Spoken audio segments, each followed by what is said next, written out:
Hello guys, তো এখানে আমার বুতুন দাদা আছে, আর এখানে আমার ভাই আছে।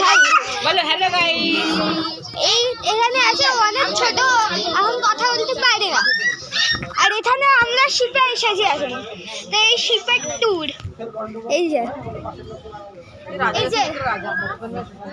এটা আমার মামি। আরে আমি ভিডিও করছি। এটা আমার মামি, আর এটা এখন আমি শিপের ট্যুর করাচ্ছি। এই যে একদম জায়গা।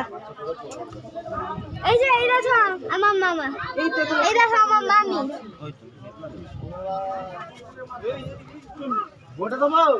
এই যে আর এইখানে হলো আমার মা আর আমার মামা। আরে ভাই দেখা তো দে আমায়। এই দেখো গাইস, আমি হলাম ফেমাস ইউটিউবার। ওটা হয়ে গেছে। Famous YouTuber rhythm comedy.